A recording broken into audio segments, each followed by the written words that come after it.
coming out and on this rainy day and supporting the Historical Indian Agency House. Without your support, our mission to preserve this property for future generations to enjoy it couldn't happen. I just want to tell you about a couple other events that we have. On the second Friday of each month, we have a Spirit of the Agency House tour in the evening at 8 p.m. where you'll hear stories about murders, mysteries, legends, and lore of the local area. And our tour guides are here tonight, Joanne and Trish. They're Joanne, yeah. But they're awesome tour guides, so it's a great way to spend a Friday night. We're also planning a fundraiser for this fall. It's a motor coach tour starting here, and we're going to follow the trail and the life of the Kinseys from here to Chicago. So it's going to be, you'll get to see some of the places where they lived, and John is considered the father of Chicago, so it's going to be a really neat tour. And our guests and speakers tonight are Rhonda Funmaker and Jody Smith, her sister, and they're going to talk about Glory of the Morning, who was an Indian chiefess in this area in the 1830s-ish, earlier than that. Okay. And the remaining 3 tours of the series will be by Mark Tully the other Wednesdays of the month. And Jody is going to talk about Glory of the Morning, and she's going to show us some of the things that Glory of the Morning would have done back when she lived in this area. And that is all I have. I'm going to hand over the table to Jody, or Rhonda and Jody.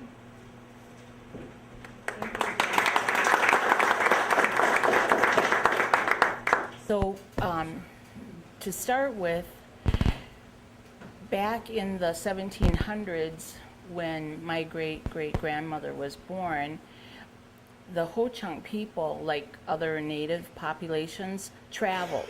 They didn't stay in one area, they were nomadic. So the Indian Agency property was one of their villages. Historically, wherever there was a waterway, that's where you would find a native village. And when the French started coming into Wisconsin, the fur traders that they were originally soldiers and got out of the military, they started the fur trade, and they would always camp alongside or with the tribes, whichever ones they were. On my father's side, and that's how Jody and I are related. Our fathers are first cousins, which makes us sisters. They came down from the Ojibwe Cree from Canada, and that story is just as interesting as the Ho-Chunk story. But along with them came the fur trade people. They were always involved with the tribes, even with not just fur trading, but logging was another big business and industry. And so our people, including Glory of the Morning, were well versed with knowing even the language to be able to speak to the French or Menominee, Potawatomi. I was raised by my grandmother, who was her great-great-granddaughter and great-great-granddaughter, and she spoke 5 dialects besides English, but she would always act like she didn't know a bit of English. And they would try to talk to her, and she'd go, like that. But she could speak and write in different dialects, as well as Latin and English. And part of the thing that was passed down in our family was about industry. It was about entrepreneurship.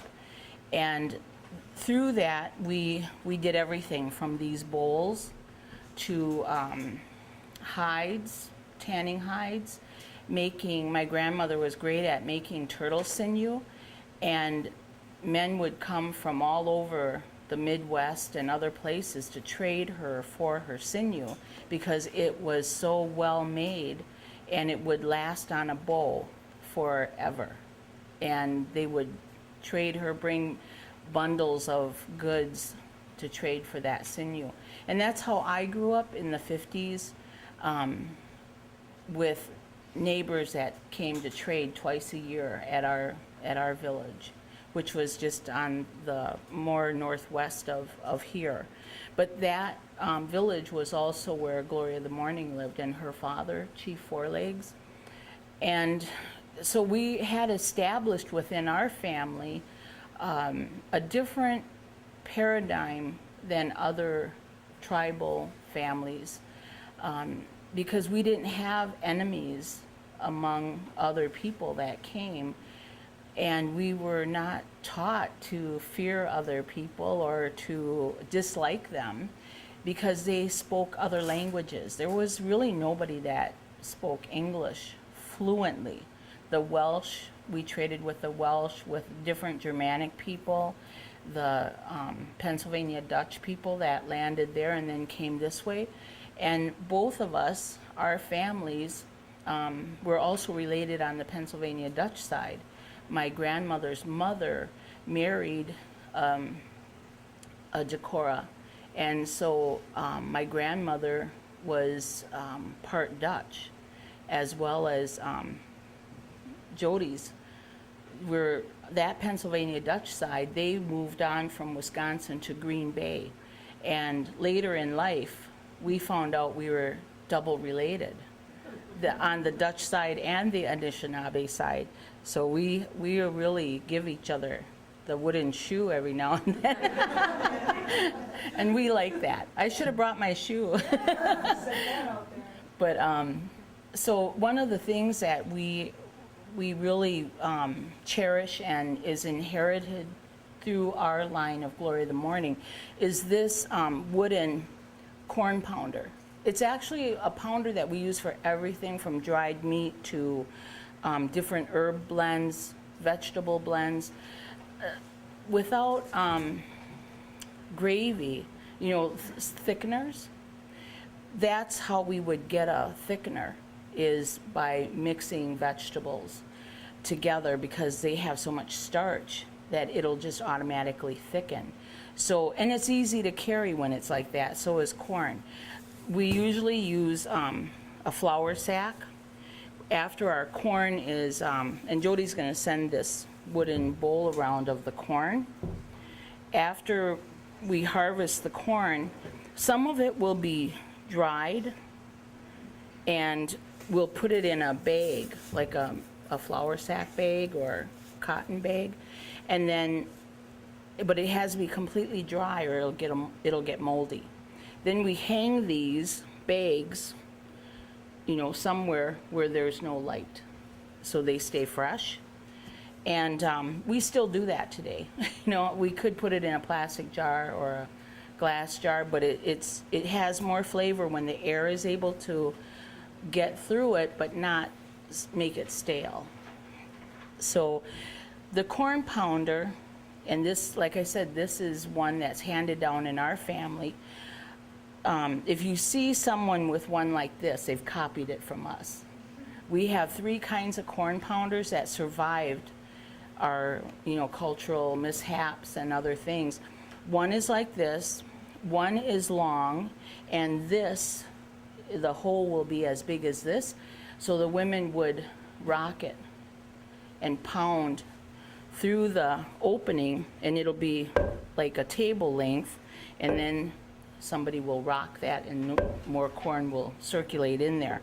So this is the part that really pounds the heaviest. Then you turn it when you want to get a really good fine grind on it. It only takes a few of these pushes on that corn to pulverize it. So this is oak. This is actually black oak. And the aging, the color of it, it's not, it's seasoned. It's not, there's no staining or oiling or anything like that. It's just from age. I made the mistake of having it out in the storage, and it checked on me. But we'll fix that. We have our own natural glues that we use that we'll put in there, and it'll seal it for maybe 500 generations if the world lasts that long. But it's something that is, again, it's one of the things that our family has. There's nobody else in Ho-Chunk Nation that does any of these things like this. But I do know a couple of people that copied our corn pounder. And, you know, they say it, they call it preservation, but it's also, what's the word I'm looking for? Like you're taking your plagiarism. Yeah. And so the story behind this, they don't have that story or the other sizes and styles that we do. And like I said, everybody does things a little bit different, every clan does. So this is something that the Decorah side would have. And my Gloria of the Morning, when the word Decorah came from the French soldier that she married. And the history kind of mistakenly says that she was upper clan. She wasn't, she was Bear Clan. Her father's name was Chief Fourlegs, which was his spiritual name that he got when he fasted and was blessed. Like we say, people will say angels, you know, came and blessed a person. Well, that's what happened to him. So they gave him that name, Fourlegs. What would it mean? It's from the entity or beings that blessed him. And he was blessed by the Horse Nation, but he was Bear Clan. So, and a lot of you'll never find that written anywhere in any book. That's just our. How he got his name, so now I. Yeah, but don't tell everybody. I'm gonna write it down, I'll say it out loud. Yeah, these are. I mean, I'm sharing stories that we only talk about in our family, and. It's kind of like having pierogies. You know, the pierogi is something that I personally love, my family personally loves, and was traded to us when we were in the 50s, when we were still doing trade. And the women did eventually tell my grandmother what the recipe was, how to do it. So we ate them quite a bit. And, but it was a thing, don't tell anybody. You know what that is. So our stories are the same way.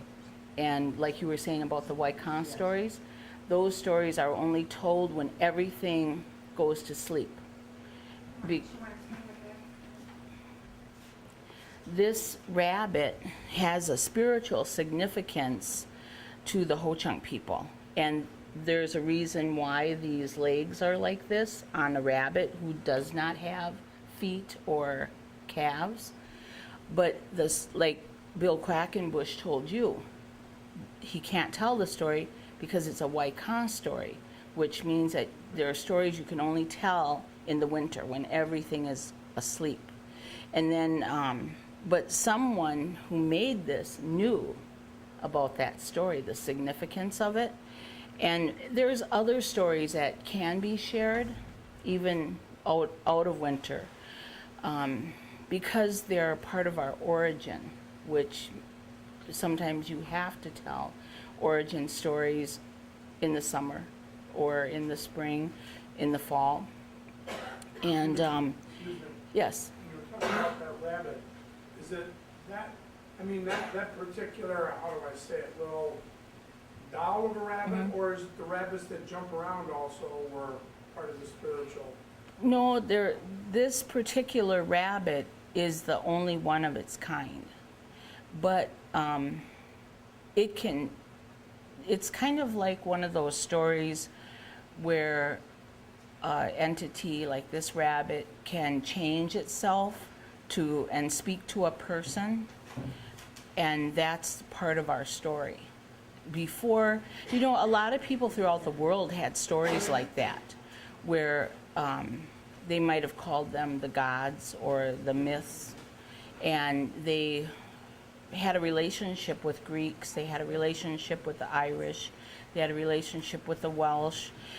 I believe, like our leaders told us, that they're all the same entities.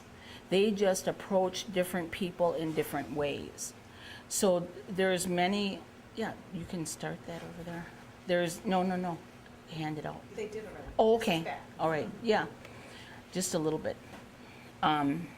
So it's not uncommon for groups of people throughout the world to even have the same songs that we have. The language is different, of course, but the meaning is the same. And I've traveled a little bit in my life, and I've seen it, that's really true with indigenous people, and by indigenous, I mean language speakers. Not just because their skin is brown, because not everybody's got brown skin, but the thing that pulls us all together is our languages. The language itself has an origin, and it was given to people throughout the world to be able to communicate with the spirit of the universe that made everything. God, Creator, Allah, whatever you want to call that being. So the rabbit has a significance like that to the Ho-Chunk people. This particular rabbit. Does that answer it? Okay. Yes. Okay, good.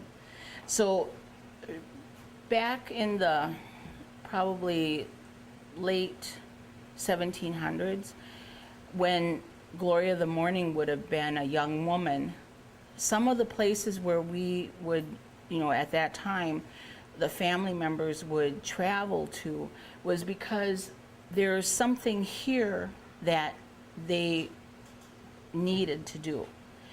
It could be ceremony, they would have a feast. It could be because of the water, they would grow tobacco and corn here, maybe squash. And somewhere on this land, they would have dug a cellar, and they would have put those things, preserved them, maybe even in a reed cask, and then put that natural glue that I'm talking about in the ground. So when they came back later and they had to break it open, then it would be fresh. So those are the reasons why throughout Wisconsin and Illinois and Iowa, Nebraska, Minnesota, the Ho-Chunk people had villages.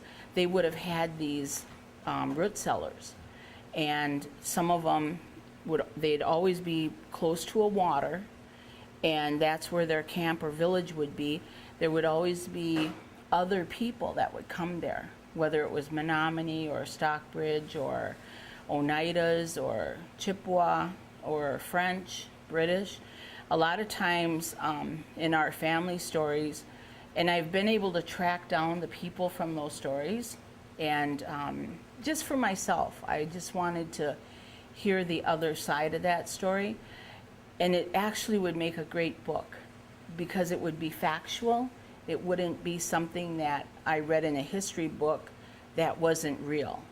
And but these individuals would always have said that they traded, they ate together, they traded seeds and foods, horses, whatever survival things that they needed, they were able to, trade with their neighbors so that they could, them and their families could survive.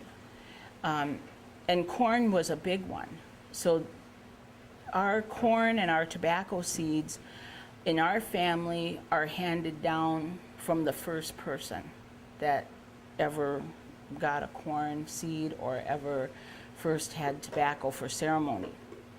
So we take care of that in our families. We don't give it out to anybody else. That's just our legacy for us, and to teach and keep perpetuating. So what we have here, and I wanted to ask if anybody's interested in using this pounder to try it out. You could come up and start with this big end and then pound it a couple of times and turn it this way. So you could use the little end. From this pounded corn, we brought some corn pudding. That this is one of the dishes that Gloria of the Morning would have made here on site. They would have grown tobacco and corn here. And even if they moved around, they still would have come back to harvest corn and tobacco. And So I thought it would be nice if you had a taste of what that would be like with maple syrup. So that was the sweetener of the day. Everything was maple syrup or honey. And of course, there are some plants that taste salty and some plants that have the sweet taste to it. Sometimes they would sweeten the water before they would put anything in it, and then they would add whatever desserts they wanted. We have a family story of trading I was going to share with you tonight. When I was a little girl, about 5 years old, we had those two times a year where people would come and they would trade with our family group. One of the women in the fall, kind of the early fall, she had radishes. And the Ho-Chunk women were really talking Ho-Chunk to each other, and they were, gee, what is that? What do you think that is? And they were real interested in it. It was real pretty. So when it got their time to talk to that lady about her vegetables and things she had, oh, they really wanted to talk about that radish. So when they traded and they got them, they took that bunch of radishes, they were really pounding it. It was real hard, so it kind of made that sound, and they were really laughing and saying, oh, Coke, Coke, Coke. You know, that means like you're hitting something hard. How are we going to eat that? And what do you do with it? And they didn't want to ask her what to do with that radish. So they tried different things with it. And occasionally, when I'm asked to do a talk, I'll bring some of the radish that I learned that the women made from that day. One of them is sauteing it and making it like a crisp, like a rhubarb crisp. And then when they bit it, they said, oh, that's real bitter. Oh. So they sauteed it, and then they put maple syrup and honey in it and just let it cook down. And then they made it into like a cake. And they turned it out like that, and it looked real pretty. And it tasted really good. So my family was raised on cooked radish, and I put it in their ice cream. Yeah, they didn't know. That's what I love about it. You know, you can make things that people say, oh, I don't like that. I'm allergic to that. And they'll eat it and not even know what it is. And there's no allergy reaction either. But so you got to be wary of what I bring. So what do you think, ladies, about the... Is there radish? Yeah. Is there radish? No, not in this one. Yeah, next one. Yeah. Yeah, and you know, on the outside fire, which is how I was raised, and that cooks on the side, and you stir it, okay, whoever comes along just stirs the pot and puts the lid back on. It just has that smoky flavor with that, and then you have maple syrup that has a smoky flavor too. Oh, it's really delicious. Yeah. Yes. In the 1700s, were there bison here that they followed? Bison, elk, moose. There was a lot of wild game here. Even up through the early 60s, I think that was one of the last elk that my family saw around between the Friendship and Toma area. But yeah, there was a lot of wild game. And it wasn't necessary, you know, people mistakenly think that tribal people just followed game. It really wasn't, because there was an abundance of game. It's not like today where you have to really watch for a rabbit, or, you know, you don't see anything out there. When you do, you're like, oh my gosh. But back then, and when I was growing up, there was a lot of fish. There were a lot of wildcats, there were a lot of cougars, there were a lot of bears, and deer were really abundant. Turkey, grouse. I ate a lot of wild bird eggs. There were so many. You know, they were prairie hens. that you don't even see anymore. There used to be a group that was preserving prairie hens, but I never knew about a real chicken because we had so many like prairie hens and grouse and partridge, pheasant, and everything was used, a part of that, whatever was taken for food. And even that story we have about before we ate meat, we were plant-based people. We weren't carnivores.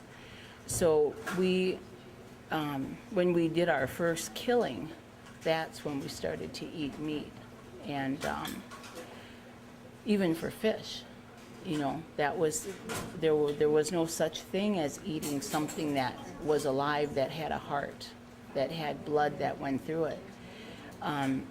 So a part of our family stories, when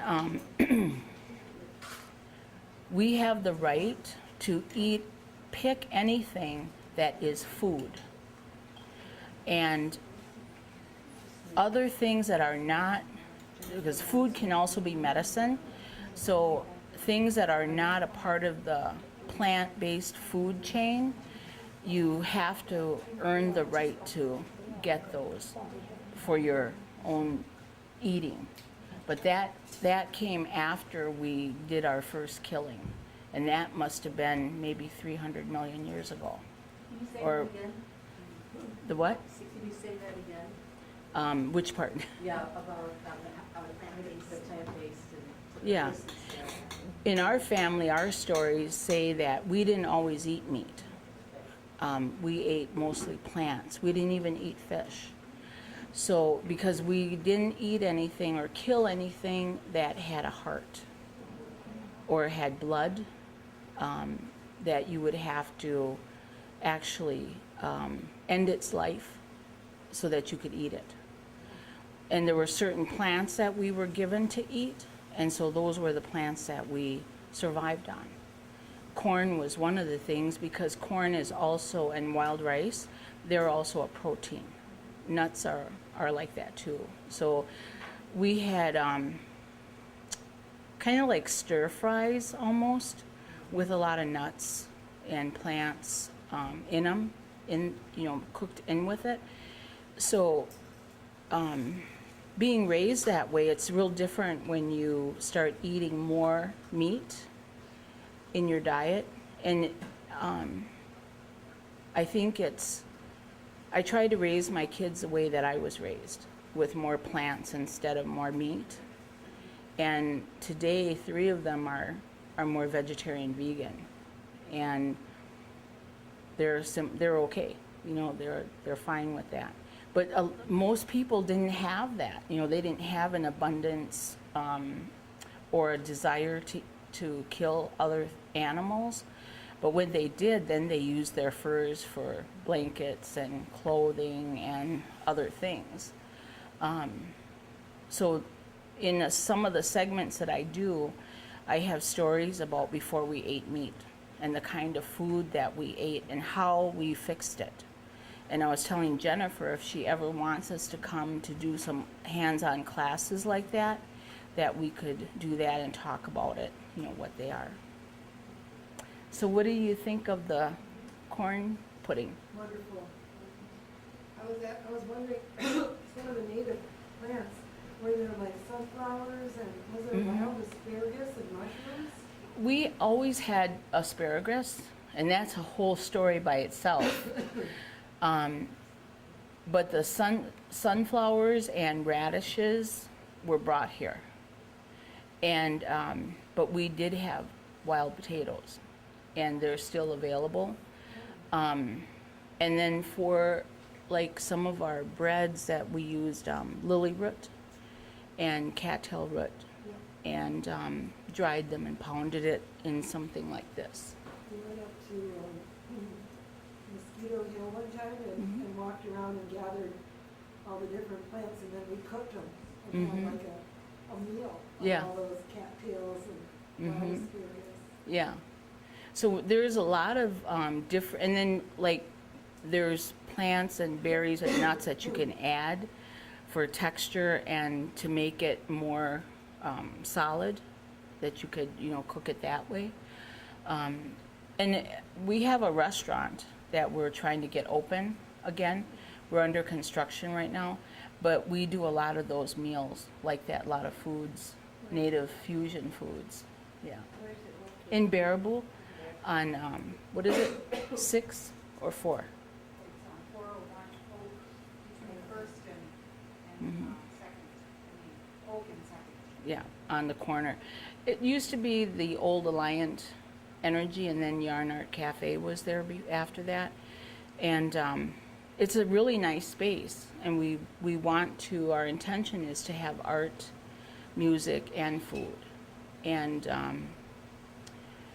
have it so people can come in and do these kind of talks.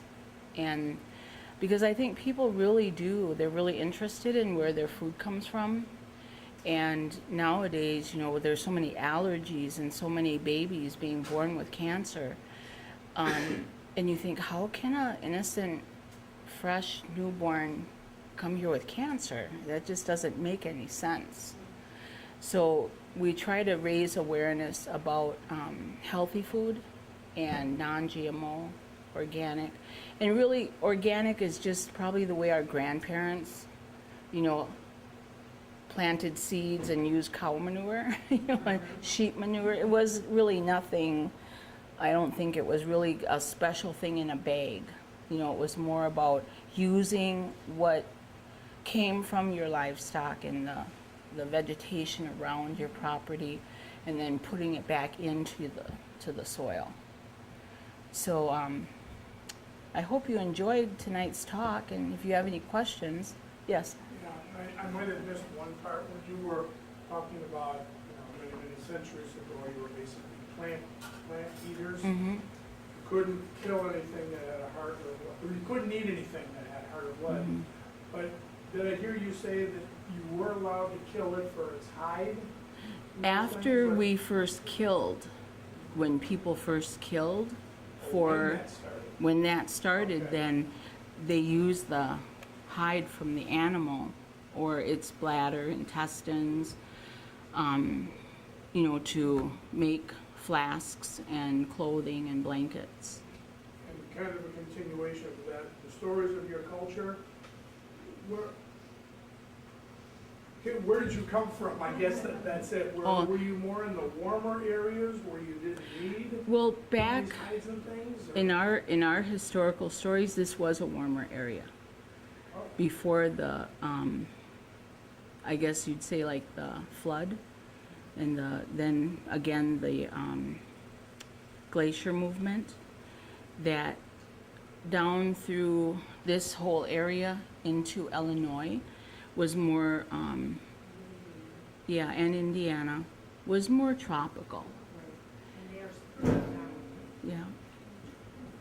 There's caverns that were found in Illinois that really substantiate our family stories about the kinds of plants that were here. And that cavern was carbon dated back to 300 million years ago. And that was before we ate meat. So, and I don't mean just us, it was global. It was a global thing. So now we're kind of coming back as human beings to saying, well, we have really evolved more as spiritual people, and we have more respect for the land, the water, our air. And maybe it's having grandchildren, having children and grandchildren and great-grandchildren. We don't want them to be poisoned and leave them with nothing.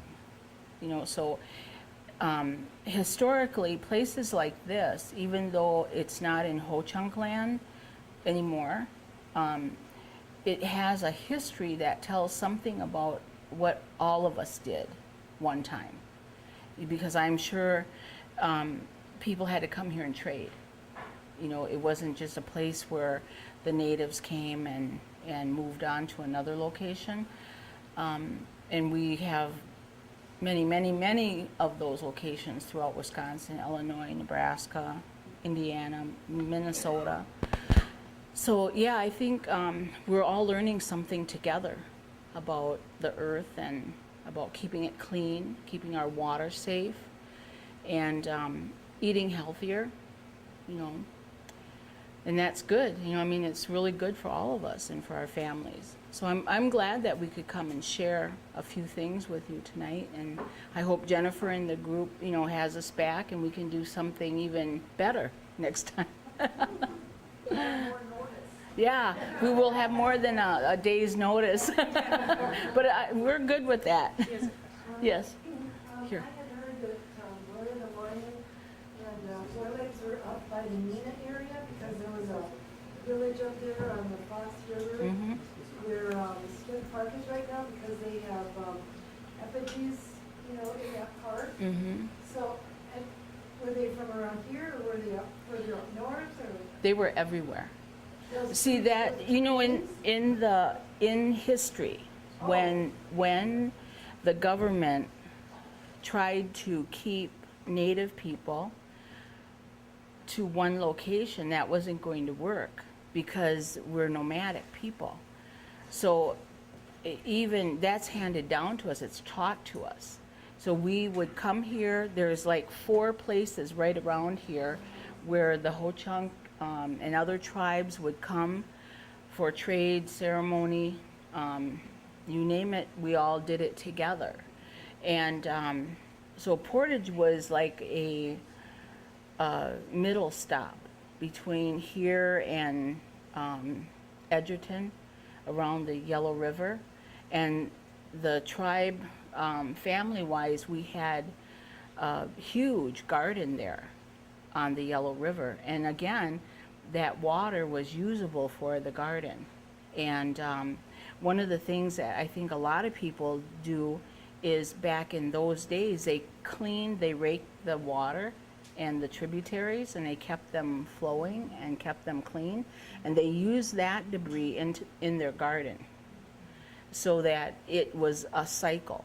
There was a cycle going on. And that movement also helps the land. Because, you know, like we know now, you can't just plant corn and corn after each other, year after year. You have to break that up with other types of vegetables or plants, or leave it lay. Burn it, leave it lay. And so that was another reason why there was so much movement and so many different villages, because there were thousands, hundreds of thousands of natives, and no one village can support that many people. You have to move. Otherwise, you'll kill everything off. And the movement was as far as like Prairie du Chien. Yeah. Well, it was all those states, all the Midwestern states. Some, especially in our family, in the Decorah family, the leaders went all over. They went to other states as well. They didn't know that there was a state line or that there was a county line or a county seat. It was all just free land. You know, everybody was free. People would say, well, aren't you mad because, you know, where our village, one of our villages in Adams County was, they'd say, aren't you mad now because, you know, they took all that land? And I said, well, the way that I was raised, when people came, I used to say it was a real, like for a kid, it was real exciting because I never knew who was going to be there in the morning. I'd quick get up and I'd go look outside and see how many tents or wagons, or because people were traveling all the time.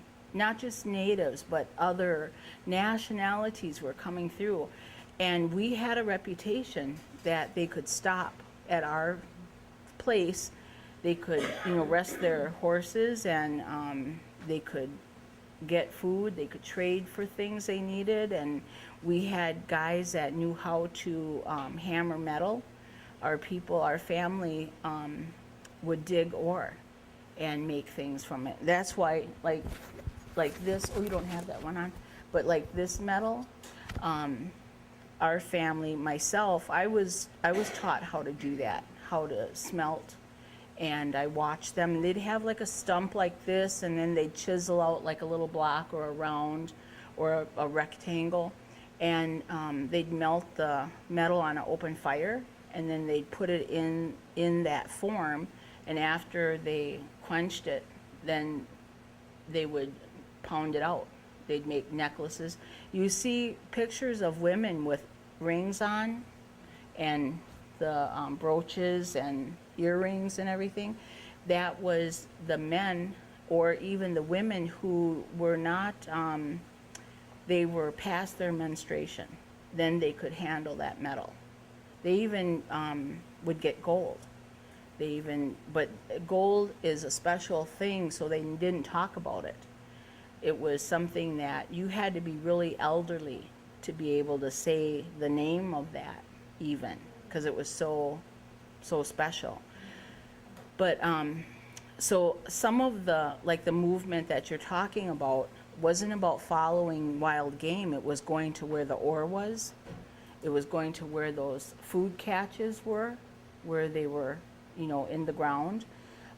Sometimes something would happen, and during the fighting especially, their whole village might be burned to the ground. So then their food would be destroyed as well. So then they'd have to travel to another village where it was real big, where they could get that food from there. So that, so the men would portage to wherever that was. And they might be gone for, 3 weeks or however long it took them, especially in the dead of winter. So it was survival, that why they kept moving. Yes. Can you tell us something about your dress, your native dress and the ribbons? This one that I'm wearing is, again, this is handed down. This style is handed down through our family. There's nobody else that has this, because Gloria of the Morning fasted, and she was given this design through fasting. And I don't mean just the design, but the style of the dress. So that was handed down in our women's side. But the first times that I sent my daughters out, or, and women saw this dress, now everybody wears it. It is real pretty. It's different. Otherwise, like Jody's dress, typically they don't have this tunic style, but the ribbons are more common to have. If you see old pictures, women would have a lot of ribbon on their dresses, and the pleated front and ribbons around that. Back when I was a child, the pleats would be maybe like this big all the way around. There's different styles of dresses. And so the women in our family have historically worn the kinds of dresses that our great-grandmothers and great-great-great-grandmothers, were blessed with. It didn't just kind of happen to them. They didn't see it in the catalog and decide to do it. They actually fasted, and they were blessed with that design or blessed with how to do it. So, and our dresses have a little placket underneath them. That was also a part of that fasting, that they were given that kind of, how instead of just having a sleeve that went like this, there's a little triangle on the front and the back. And it's very small things that, that we save and perpetuate and keep. Yeah. So it kind of forms a triangle like that in fours, and that has a significance too, especially for a woman to wear something on her body that has that triangle. And then the other thing, since we're talking about it, as far as women are concerned, my grandmother used to say, handed down on her side from Gloria of the Morning, nothing square comes from the earth. You won't find a vegetable anywhere that's square, that grows square. They're all round. They belong to the women. And so roots, we know that root vegetables are healthy. They're, even when you cut them, they're round. Sweet potatoes, any kind of potato, they're all round. And so we were always told, don't buy anything in a can, because the material of the can is poison. If you have to buy something from a store and you can't grow your own, then get it in glass. And if you see something that's square, don't buy that. Don't eat it, because even our lodges are round. They're not square. And that's a part of the promise the Creator gave to us women when he put that big flood on the world. There's tribes, every tribe has a story about that, and we do too. But specifically, in our family, we have a place where we go that the Creator gave us a promise, the women in our family, that he would never eliminate us completely from the earth. And it wasn't just Ho Chunks. The women at that time of Glory of the Morning's great-great-grandmother fasted. And it was her that was blessed with that. And the Creator said that this place that we go to, we take our family there and we have a feast. And that's the promise, that there's a opening there, and he put the rainbow in the sky. And that rainbow, Wipamaketek, is our, like a handshake, that promise that he would never eliminate all people. That's what that woman fasted for everything on the earth, for the entire world. Because they knew that flood was coming, and they were fearful that everything would be gone. But really, when you think about it, the world doesn't need us. We need this planet. The planet will go on without us. Or if we end up killing the entire planet or blowing it up, the essence of everything here will never die. That energy from that will never die. We're the only really living species that we have to worry about where we're going to go. So, I mean, we have a lot of stories like that. When you know, over a course of a lifetime, you're hearing these things, you wonder sometimes if that was really real, or if it was just a story to put you to sleep, or, you know, but no, they were real. And like I said, I've followed some of those stories according to where the location that they gave. And I've actually met the people there that had the other part of the story. So it's kind of a reward in itself to know that you're living in the footsteps of the ones that created this road for you. No matter how harsh it is, or how some days are really bad, some days are really, really good. We, as human beings, still need each other. We still have to survive together, and we should learn how to trade again, how to feel like you're welcome to come to our village, and if you need something, you can know that you're going to be helped.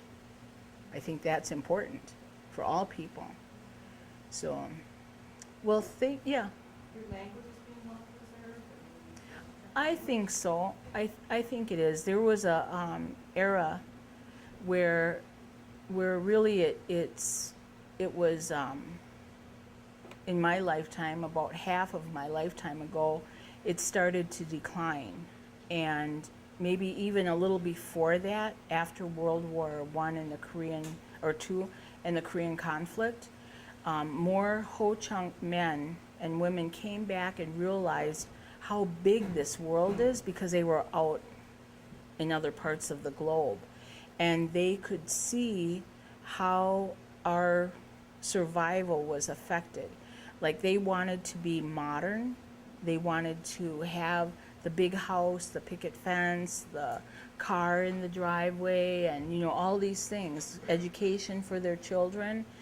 And that was a driving force.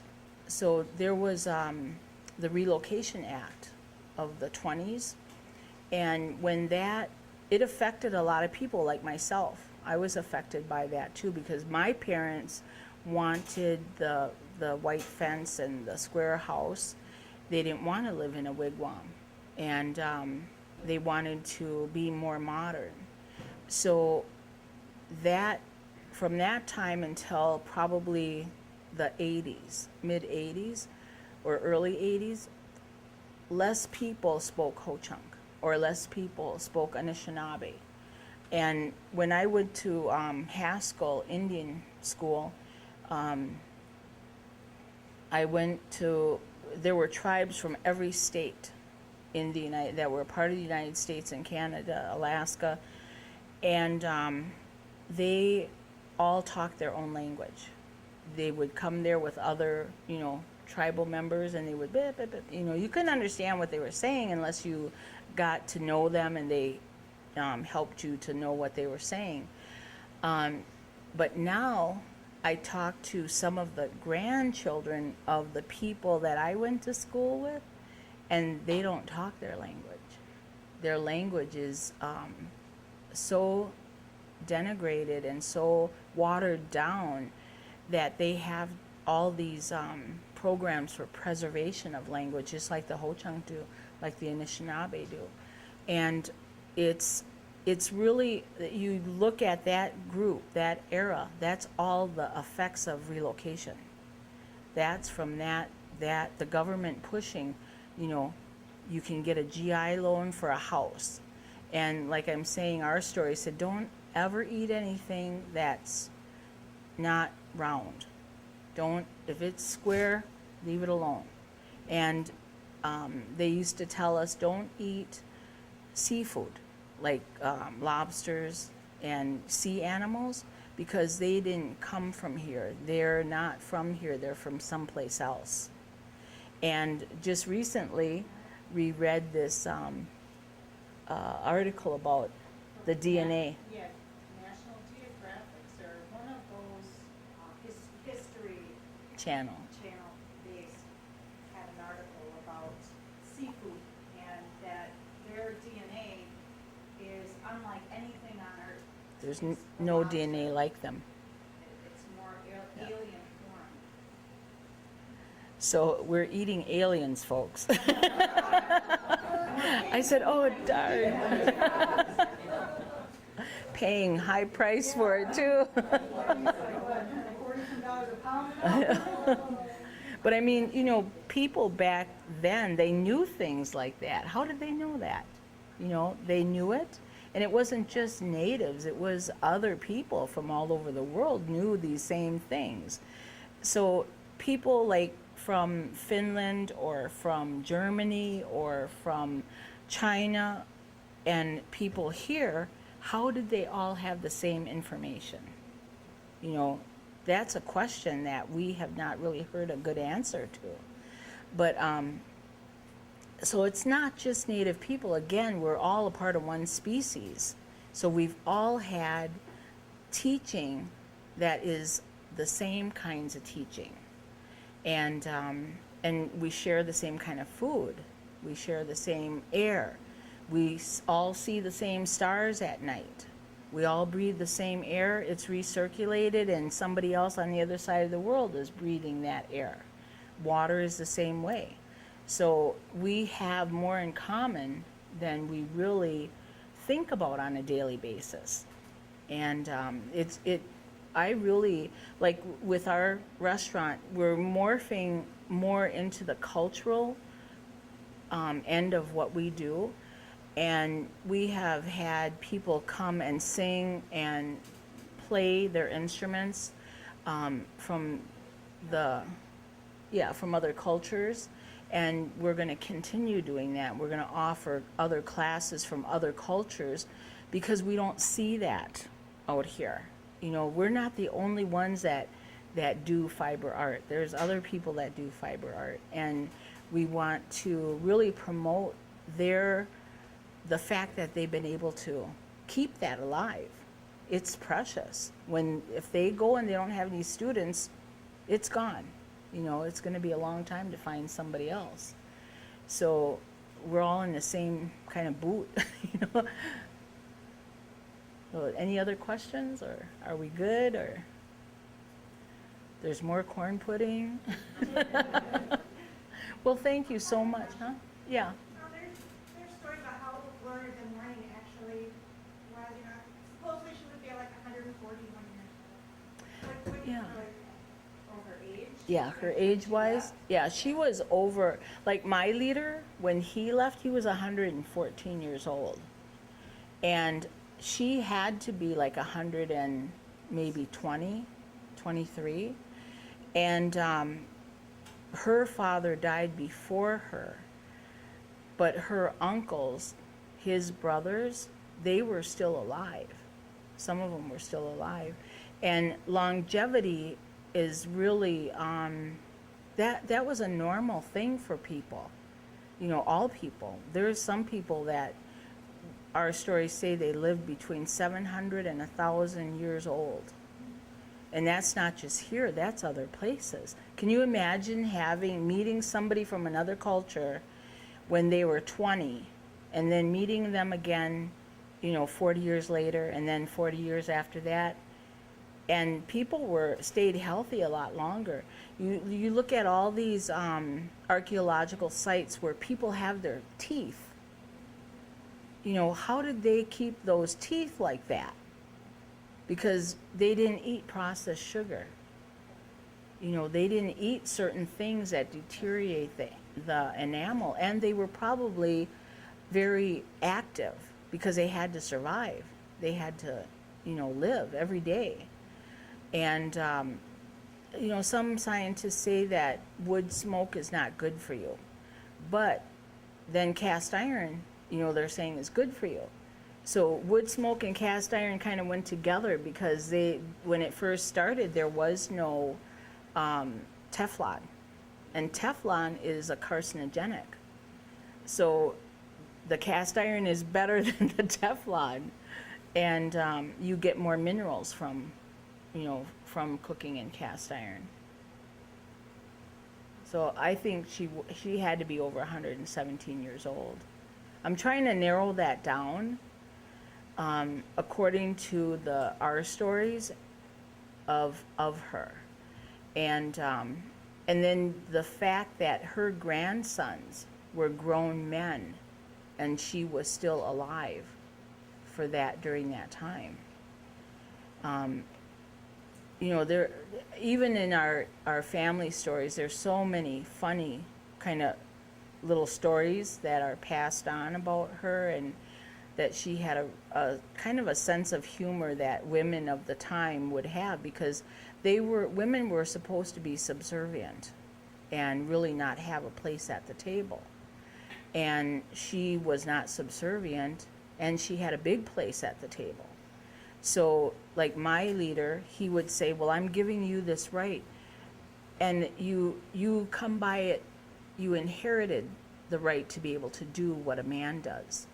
And in our family stories, like, there was a time when women didn't hunt, they didn't handle certain things, only men did. But in our family, all the women, descendants of Gloria of the Morning, have those same rights that a man has. So even that lodge out there, we build our own lodges. You know, we cut the tree down, we do everything. You have the right to do it, If we wanted to, we can. But I think in some things, it's better for us not to try to do all the things that a man does. There's a reason why we wear a dress, and you think about it, a man's clothing back in the day, they wore aprons. They called them aprons, and women wore the dress. The dress has a significance because when Mother Earth and these spirits of life, when they see us on the earth, we're not supposed to leave a scar wherever we go. We're supposed to leave life wherever we are. That's in teaching, in thought, in hand, in mind. So if we have to get after somebody, then there's a way that you do that too. In our family, we were taught not to hit our children. We can work them. We can, make them go out and work. We can make them go out and fast. We can do all those things, but we're not supposed to hit them because there's a fear that you're going to break that person's spirit when you hit them. So you want your women to be strong. You want them to be able to be a partner to a leader. So you can't spank that woman endlessly and expect her to have her own self-worth, feeling of that she can stand shoulder to shoulder with anybody. And that's how I was always taught. That's how I was treated. I never got spanked. I got told. I knew the voice when I did something wrong. And a few times I got dunked in a rain barrel, And believe me, that was not fun. I didn't like that. But so the ways of dealing with people are really basic to how you want them to be as an adult. So we wouldn't want to sit where the men sit, and even though they know we could sit there, we don't want to. We want our men to be empowered and to be strong and to be good leaders. So that's why we don't do that. I've been some places with Ho-Chunk women, and I had to stop the conversation and tell them, we do not male bash. We do not do any of those things because we're the same blood. We're the same hand. So if you're saying that about him, then you're saying that about all of us.